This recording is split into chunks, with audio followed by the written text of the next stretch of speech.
All right, guys, welcome back to the FPL One Percenters Pod. We jump online every week to unpack what went on in the previous game weeks. Since the last time we were here, I think we've had 2 game weeks back to back, game week 15 and 16. And we're going to look ahead to what's coming up, discuss what happened over the last week. And as always, another fantastic week of FPL drama interspersed with coronavirus and COVID-19 madness. And as we head into this final round of fixtures before there's a bit of a break, the New Year's Day fixtures, we are going to look at some talking points with Kazim and Hammer. Welcome, guys. Thanks. Before we jump into it, I am going to give a quick shout out to our sponsors. We are brought to you by Footsapp. Footsapp is a fantastic app. It takes all the hassle out of organizing a football session with your mates. Essentially, you can find out who's in, who's out. You can make teams. There's a chat function, keep track of stats and scores. It's essentially like a fantasy football for grassroots football. It's quite cool. Check it out. Link is in the bio. But let's just jump straight into it for now. I'll start with either of you guys. How was the game week? Let's go with Hammer. I think it's the same for everyone. Let's go 15 first. I mean, I'll preamble it with it was a low average week in general. It's 50. I think it's 41 point average. Yeah, so I beat the average. I think I got. So going back to my team, I got 54 points last week. I think I captained Salah, so I lost that clean sheet point towards the end. Oh. And I think some people had Fernandez, so that was a good benefit. But 54 points that week. Bamford scoring the early goal. Cancelo and Dallas did well, so not too bad. Green arrows, yeah, essentially with 54. Considerable green arrows potentially, no?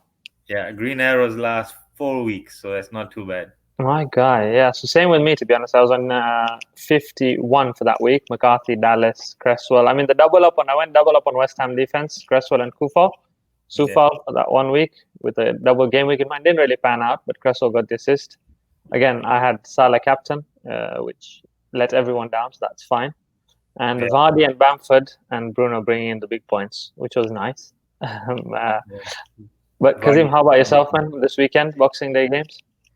Yeah, I mean, more starting off in game week 15. That was my big wildcard week. So, oh, right, of course. Yes, the team was looking great until it was a nice balance.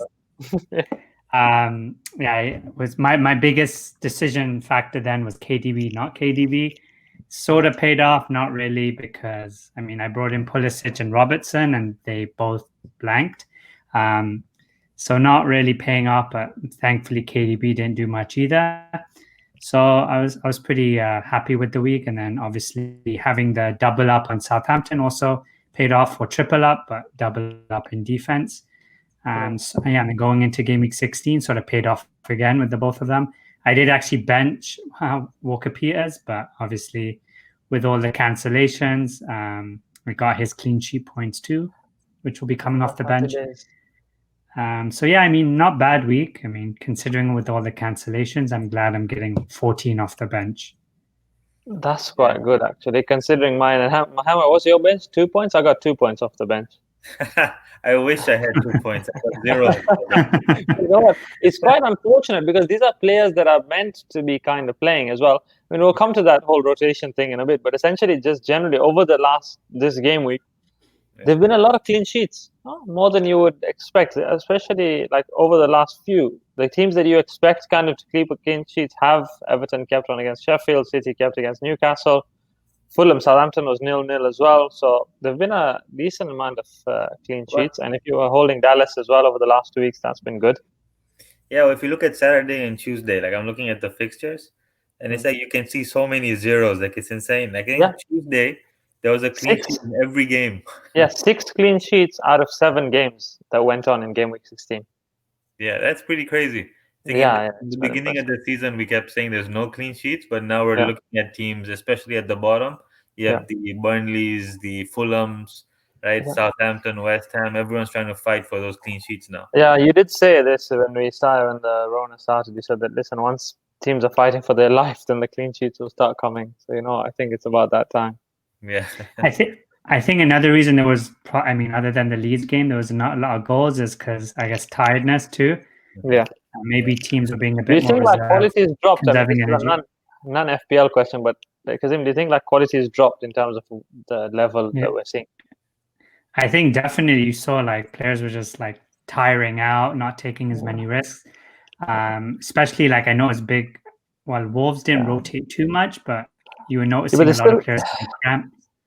My biggest achievement was not falling asleep last night during that United Wolves game, not taking a nap because it was shocking. It was shocking. It was throwback to Mourinho days. Yeah, but that's the thing. That's United, right? Like if they get going early, they'll keep going. If they don't start fast enough, that's it. Yeah, and but to be fair, Wolves and Leicester, you take 4 points though. So yeah, almost 2, but yeah, I'll take 4. Yeah, you take 4. Kazim, we're not going to let you go with the biggest winners without mentioning the biggest winners of the weekend. Arsenal really stepping up and their assets really showing value. I mean, they missed out on clean sheet in the end against Chelsea, but this was their kind of game where they made it happen. We'll keep it strictly FPL, yeah? Is there anyone who is looking like an asset that could be a shout? Rob Holding at 4.4 for people like me who brought in Sufal, who got rotated. We brought in Taylor, who's injured. Are all 4.6, 4.7 at 4.4. Rob Holding seems like a shout now. Yeah, I mean, defensively, they've always been, somewhat there. They were just like not getting the offensive stats, but defensively, I think they had some like cheaper options. I know Tierney got the assist against Chelsea, and then now he gets the clean sheet. And he's obviously playing off the wing a bit, so you could get assists from him. And Rob Holding, for me, it was just like I was seeing with David Luiz out, and I think who's the other guy, Gabriel with Corona. I thought his spot was more, I guess, confirmed anyway. So I thought, okay, at 4.4, especially going into game week 18, he's playing that week, so it just sort of made sense to take the punt on him, and thankfully it worked out. But in terms of other Arsenal players, I know we mentioned Saka maybe previous sessions. He's still an option. But he's I wouldn't. That sort of I don't know. Podence. Now, I mean, speaking of Saka and mid-range midfielders, if you're looking to fill your team or populate your team, you would look at Rafinha at Leeds. I think he's done enough. So with looking at bringing in new players now, you got to be quick. But I guess you got to see enough from the player. Honestly, he's been solid. You guys on this Rafinha bandwagon? You think he's a good shout? Yeah, I think Leeds players overall are a good shout. Don't expect a return every single game because they have so many players that do something every game. Right? You have Rafinha, Harrison, Click, Rodrigo, and then Bamford. Right? So you have 5 guys. If you have games like the one against Burnley, you'll get one return. But overall, you at least having a second Leeds attacking player. You see, the thing for me is that it's an issue with putting too many players in one team, but if they're not going to be rotated, then it's a shout, I guess, right? And Leeds look like one of those teams that are not rotating that much either. Yeah, I think they're known for their fitness as well because they're run so much. I mean, they could burn out. They do burn out in some games. That's why they end up conceding a lot of goals too. But you see consistency in their lineup. I don't think they're not in any European competitions either. So long term, they could be good assets to have when we do have those rotations. And then also their fullbacks like Alioski and Dallas, they're machines in terms of whipping in balls, getting goals. So I really like their defensive assets too, and they're so cheap. They're not even 5 mil, 4.5, 4.7. If they had a good confidence inspiring keeper, they would have so many more clean sheets, I reckon.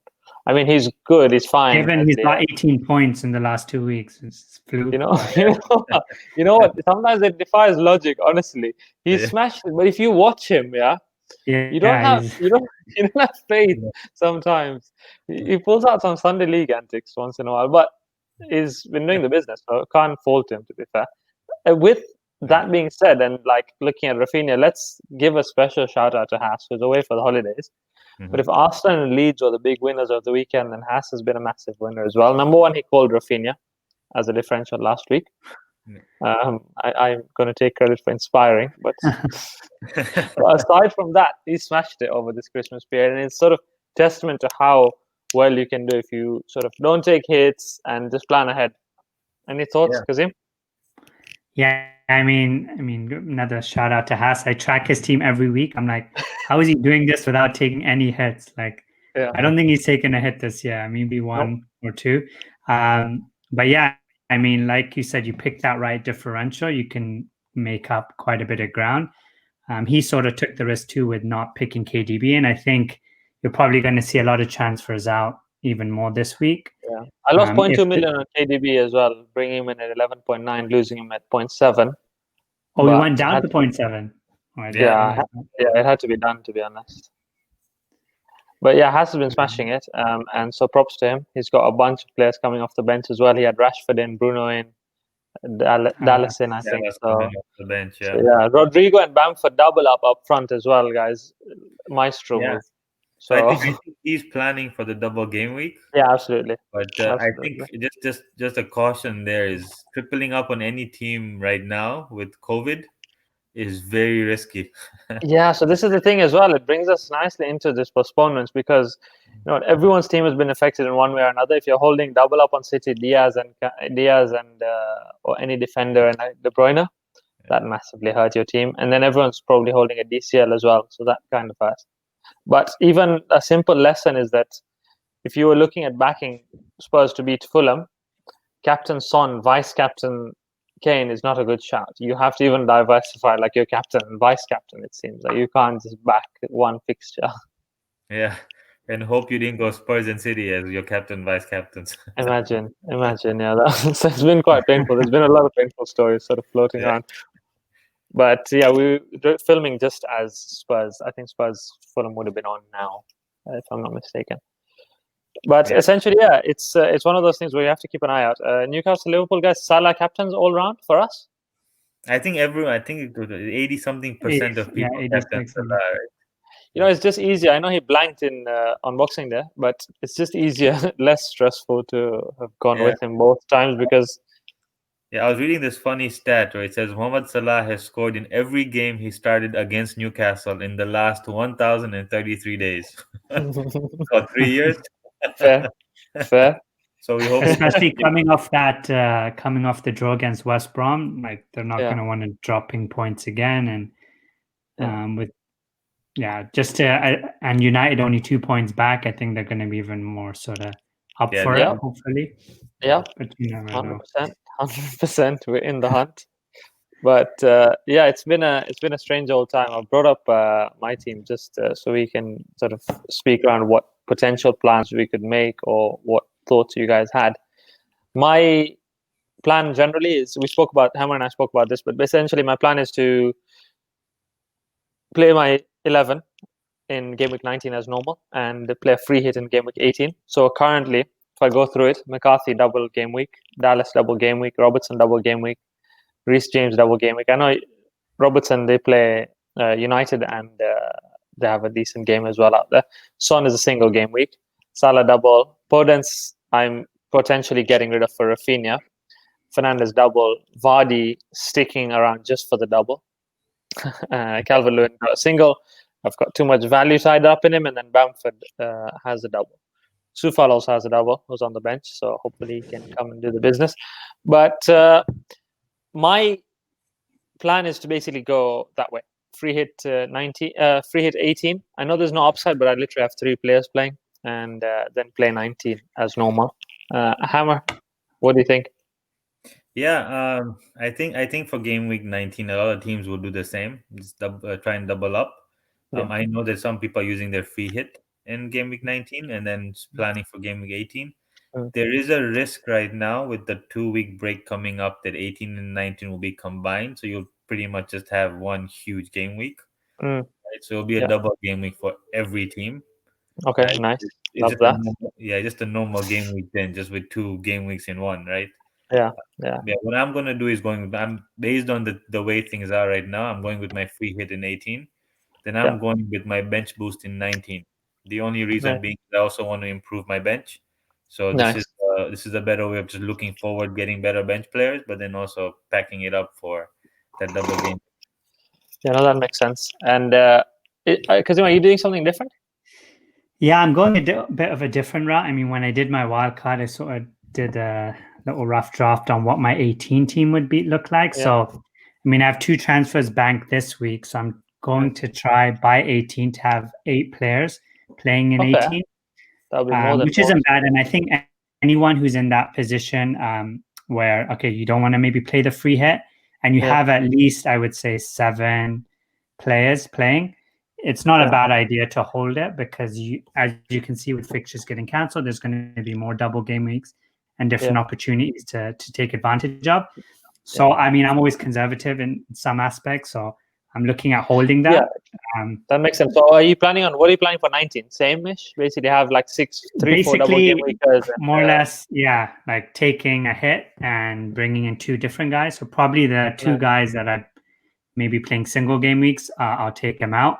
And then bring in 2 guys that are playing double. So hopefully bring maybe depending on everyone's form and everything, but like a Chelsea player, just due to my loyalties. But I'm hoping they pick things up as well. Now, they are a shout for a double game week, to be honest, especially someone like Pulisic, who looks kind of nailed on at the moment. Yeah, and he's in my team right now. I mean, he's sort of blanked the last 2, but I mean, given KDB hasn't done anything either. He's doing all the right things, though. And so hopefully he should.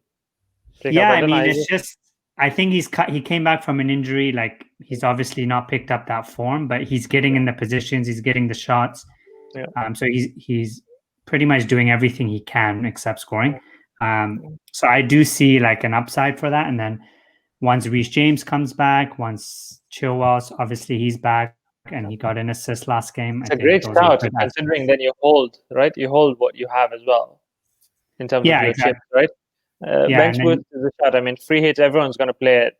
A lot of people are going to play it. It fully depends on the structure of your team, right? If you're holding enough players that will play 18 for you to not take too many hits, then it doesn't make sense to play it in 18. And likewise in 19, if you have enough double game weekers that you can get in, then it makes sense with the uncertainty the way it is. We saw last year what happened post-lockdown, right? I mean, that was a long break, but we were holding our chips and we were laughing at the end of it, because like if you had your free hit and your second wild card, then essentially it worked out really well.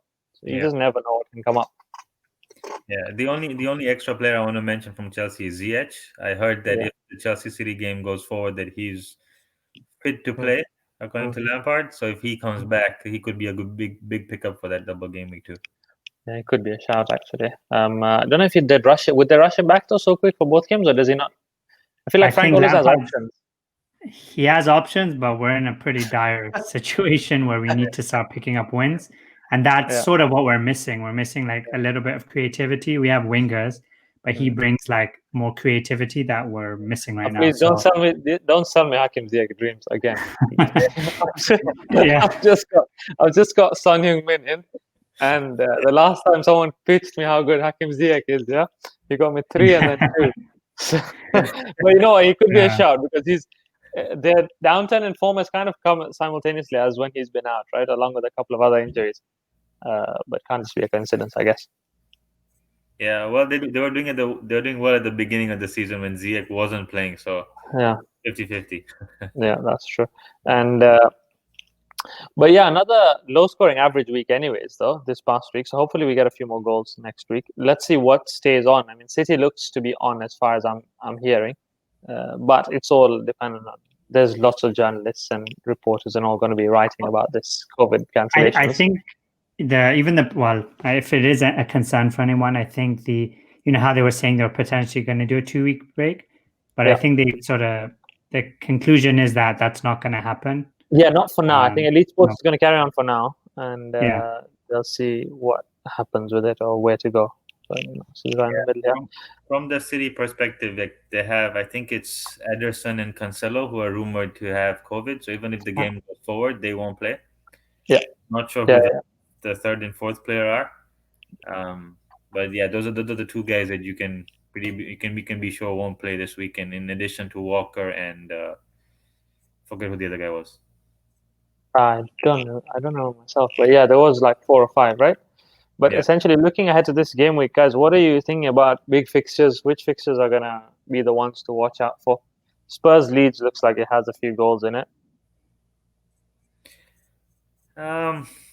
or not really? You think? When I looked at my team, just overall, like even looking at the team on the screen, you're looking at James against City, Robertson against Southampton, Dallas against Tottenham, right? Salah, Southampton, like maybe United Villa. That game looks good, but the other games, I'm not sure. Maybe Leicester, Newcastle. I'd be leaning that game. Yeah, they're kind of middling games. Like you can't really call them. Because is that kind of fair to say? Yeah, I mean, actually, one of the fixtures that sort of popped out to me is Crystal Palace Sheffield.